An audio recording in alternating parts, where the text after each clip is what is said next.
Deep breathing का कितना important role होता है डिप्रेशन के पेशेंट्स के लिए? डीप ब्रीथिंग डेफिनेटली जो अब आपको स्ट्रेस हो रहा है उसको डाउन करने के लिए, आपको काम डाउन करने के लिए, प्रेजेंट मोमेंट में लाने के लिए, अपने किसी फ्यूचर को लेके मैं नहीं कर पाऊंगा, मैं फालतू ही रहूंगा, आपकी सोचें आप पास्ट में या फ्यूचर में, प्रेजेंट में नहीं है। फेड अप हुए में किसी चीज़ से तो अक्सर लोग कहते हैं कि जी आप अपना एनवायरनमेंट बदलें, नॉर्दर्न साइड पे जाएँ। हाँ, उसका कितना रोल होता है? हाँ, ऐसे मेरे पास बहुत से क्लाइंट्स हैं, तो वो आप सब कुछ तो खत्म करके नहीं जा सकते, आप इनको पार्ट जरूर बना सकते हैं। कभी अगर मुझे ऐसा लगा कि मैं डिप्रेशन में जा रही हूँ, तो मैं भी इस चीज़ को ट्राई करूँगी। Definitely, definitely. एंग्ज़ायटी किस कैफ़ियत को कहा जाता है? एंग्जाइटी एक बेचैनी की और घबराहट की एक फीलिंग है। स्विमिंग का फ़ोबिया है, आप स्विमिंग नहीं कर पाते, ऐसा कई ही है। लोगों को छोटी तंग जगहों पे जाना। बिल्कुल बिल्कुल। ऐसा ही है। आपके पास एंग्ज़ायटी के जितने पेशेंट्स हुँ, आते हैं हुँ। जिनको पैनिक अटैक्स वग़ैरह होते हुँ, हैं, हुँ। उनकी तादाद कितनी है?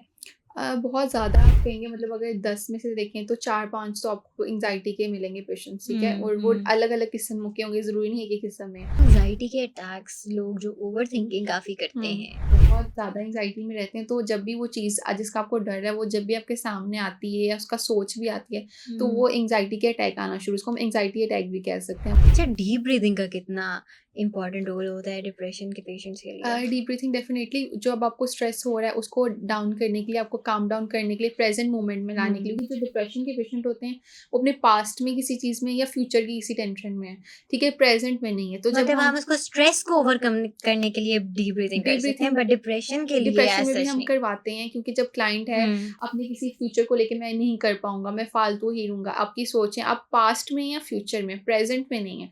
तो प्रेजेंट में लाने का बेस्ट तरीका डीप ब्रीथिंग ही है। तो डीप ब्रीथिंग हम सबके साथ करते हैं। एंड तो व्हाट अबाउट द एनवायरनमेंट, उसका कितना रोल होता है? क्योंकि अक्सर कहते हैं ना कि आप बहुत ज़्यादा मतलब फेड अप हुए हैं किसी चीज़ से तो हम्म। अक्सर लोग कहते हैं कि जी आप अपना एनवायरनमेंट बदलें, नॉर्दर्न साइड पे जाएँ। हाँ, उसका कितना रोल होता है? हाँ, ऐसे मेरे पास बहुत से क्लाइंट्स हैं, तो वो आप सब कुछ तो ख़त्म करके नहीं जा सकते, आप इनको पार्ट ज़रूर बना सकते हैं हुँ। या वेकेशन ज़रूर करें, वो आपको बहुत हेल्प आउट करता है, ठीक है? तो ये चीज़ें एक बोनस अगर आप कर सकते हैं तो वेल एंड गुड है, आप अपनी कन्वीनियंस के अकॉर्डिंगली करें।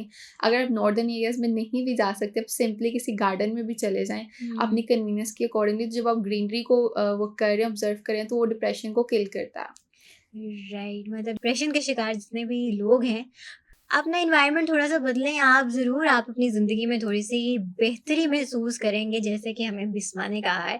तो कभी अगर मुझे ऐसा लगा कि मैं डिप्रेशन में जा रही हूँ, तो मैं भी इस चीज़ को ट्राई करूँगी। Definitely, definitely. अच्छा, एंग्ज़ायटी की चलें हम यहाँ पे बात अब करते हैं हुँ, आपसे। हुँ। एंग्ज़ायटी किस कैफ़ियत को कहा जाता है?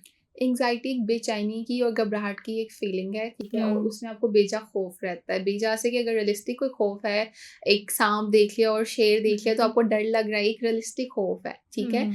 लेकिन आपको खौफ है कभी भी कि मुझे सांप दिख जाएगा तो मुझे खौफ हो जाएगा, ठीक है? खौफ मल्टीपल तरीकों से हो सकते हैं। मैं फेल ना हो जाऊँ, खौफ है। हुँ। मैं नाकाम ना कभी हो जाऊँ, ये खौफ है। मेरे नंबर खराब ना आ जाए तो है। मैं लोगों के सामने जाऊँगा तो लोग मुझे जज करेंगे, ये खौफ है। लोगों के सामने जाने का खौफ है। हुँ। मल्टीपल तरीकों के खौफ हैं। जिसकी रियलिटी नहीं है, लेकिन आप बेजा खौफ में मुब्तला होते हुए अपने आप को डिस्टर्ब कर रहे हैं। अच्छा, इन सारी चीज़ों में ये फ़ोबियाज़ भी आ जाते हैं ना, जैसे हाइट फ़ोबिया ऐसे ही है, है, हाँ, एंग्ज़ायटी स्विमिंग का फ़ोबिया है, आप स्विमिंग नहीं कर पाते, ऐसे कई ही है। लोगों को छोटी तंग जगहों पे जाना। बिल्कुल बिल्कुल। ऐसे ही है। तो ये सारी चीज़ें भी हमें एंग्ज़ायटी की तरफ लेकर जाती ये हैं। आप कहेंगे एंग्ज़ायटी है तो ये सारी चीज़ें लीड करेंगी। मतलब सारी हमारे दिमाग की गेम है, अगर हम अपने हाँ, दिमाग में ये चीज़ें बिठा लेते हैं कि यकीन हम बिठा ये लें। कर सकते हैं, तो शायद हमें ये एंग्ज़ायटी को ओवरकम भी कर सकते ऐसा हैं। ही है, ऐसा ही है। आपके पास एंग्ज़ायटी के जितने पेशेंट्स हुँ, आते हैं हुँ। जिनको पैनिक अटैक्स वग़ैरह होते हुँ, हैं, हुँ। उनकी तादाद कितनी है?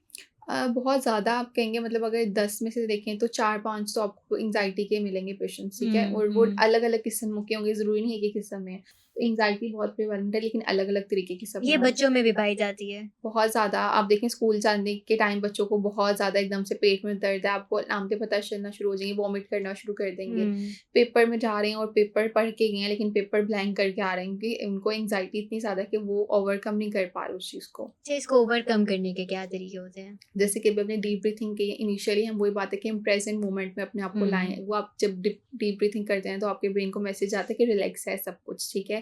उसके साथ-साथ मल्टीपल जब हम काउंसलिंग करते हैं तो हम उनको एक्सपोज़र करवाते हैं उन्हीं के फ़ियर को, जैसे किसी को धुंध का डर है कि मैं धुंध में नहीं जा सकता, ये भी डर होता है, तो आपने एक्सपोजर करना है। पहले आप इमेजिनेशन में उस चीज़ को इमेजिन करेंगे, फिर रियलिटी में आहिस्ता-आहिस्ता उस चीज़ में जाएँगे। इसी तरह हाइट फ़ोबिया होता है, तो आप इमेजिनेशन में पहले आप करेंगे मैं हाइट की तरफ जा रहा हूँ, और फिर रियलिटी में आप हाइट को एक्सपोजर करेंगे, उस चीज़ का सामना करेंगे, तो ही वो खत्म होगी। ये सारी चीज़ें तो मेरा ख़्याल है जब तक लोग किसी से शेयर नहीं करते, नहीं करते, आप इसको ओवरकम नहीं कर नहीं कर सकते। सकते, ऐसा ही है। तो अगर आपकी फैमिली में ही चलें फॉर हुँ, इंस्टेंस आप अगर चलें मैरिड नहीं हैं, आपके बहन, आपके भाई, आपके पेरेंट्स, हुँ, उनसे अगर बात कर ली जाए और वो आपकी चीज़ को समझे बजाय इसके कि अक्सर लोग समझते हैं ना कि हम हुँ, फलानी चीज़ अपने बहन-भाई को बताएँगे तो वो मेरा मज़ाक उड़ाएगा। वो ऐसा किसी है। के सामने भी बैठ के हुँ, मुझे नीचा दिखाने के लिए ये बात कर देगा, बेशक वो एक छोटा-सा मज़ाक हो। हुँ। तो नहीं कह पाते। नहीं कह पाते हैं, ऐसा ही है। लेकिन उसमें आप देखिए ना, आपके घर में 10 लोग हैं, 10 में से आपको कोई एक पर्सन भी सपोर्टिव लग रहा है, चाहे वो बहुत छोटा ही क्यों है, आप उसको ही हुँ। चूज़ कर लें। जो आपको लग रहा है नॉन सपोर्टिव है, आप मत करें, लेकिन जो आपको लगता है आपकी सुन सकता है, आपको तसल्ली दे सकता है, आप उससे ज़रूर शेयर अच्छा, करें। अक्सर लोग ना जानवरों से भी बातें करते हैं।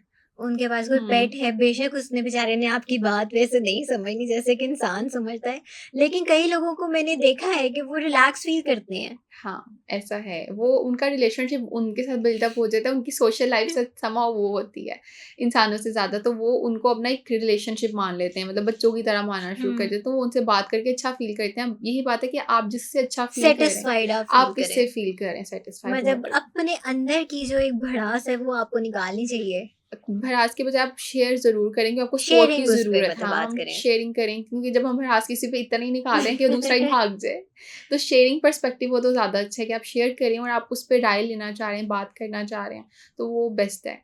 अच्छा, अक्सर एंग्ज़ायटी के अटैक्स लोग जो ओवरथिंकिंग काफ़ी करते हुँ। हैं, उनको मेरा ख़्याल है ज़्यादा देखने में नज़र आता है। एंग्ज़ायटी में डेफ़िनेटली होता है। जब आप बहुत ज़्यादा एंग्ज़ायटी में रहते हैं, तो जब भी वो चीज़ जिसका आपको डर है, वो जब भी आपके सामने आती है या उसका सोच भी आती है, तो हुँ। वो एंग्ज़ायटी के अटैक आना शुरू, उसको हम एंग्ज़ायटी अटैक भी कह सकते हैं। वो अटैक आना शुरू हो जाते हैं, जो कि थोड़ी देर के लिए होते हैं।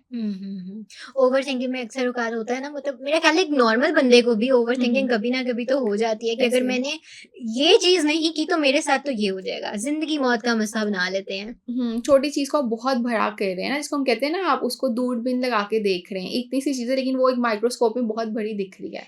तो वो हम उस तरह से देखते हैं, ये भी हमारी सोचने का एक ज़ाविया है, जो कि गलत होता है।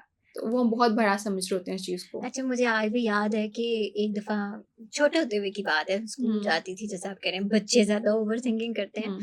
तो मैंने भी किसी टेस्ट की तैयारी नहीं की थी, तो मैंने घर में रोना डाला हुआ था कि मैंने अगले दिन स्कूल नहीं जाना, हुँ, मैंने टेस्ट की तैयारी नहीं की, मुझे तो टीचर खड़ा कर देगी, मारेंगी, मैंने नहीं हाँ। जाना। जबकि ऐसा कुछ भी नहीं होना था, ये मेरे दिमाग का एक हाँ, एक बेजा फ़ितूर था। खौफ था, बेजा खौफ है कि आप सोच रहे हैं, जो कि हम ओवरथिंकिंग के साथ-साथ कि मनफ़ी सोच रहे हैं, बहुत अच्छा, मनफ़ी। ऐसी सिचुएशंस आएँ तो पेरेंट्स को क्या बच्चे को एनकरेज करना चाहिए, उसे समझाना चाहिए या फिर बच्चे की बात मान के उसे छुट्टी करा देनी चाहिए? अच्छा, छुट्टी एक हल नहीं है, टेम्परेरी हुँ। एक हल है, जिसे हम बोलते हैं शॉर्ट टर्म है।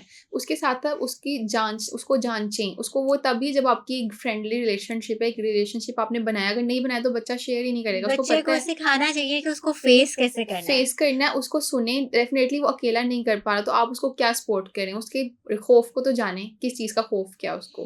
हुँ, तो हुँ, वो हुँ। आप बातचीत के ज़रिए, जितनी आप बच्चे के साथ बातचीत करें। राइट और मतलब ये पेरेंट्स का एक मेजर रोल होता है बच्चों हाँ, की मेंटल हेल्थ को बहुत ज़्यादा। स्ट्रॉन्ग रखने के उनके लिए। साथ मुस्बत बातचीत करें, बजाए कि उनको मुनफ़ी और करें कि नहीं, नहीं पढ़ोगे तो निकम्मे ही रह जाओगे। आप सुनें तो उसके मसले को और उस पे हल करें फिर।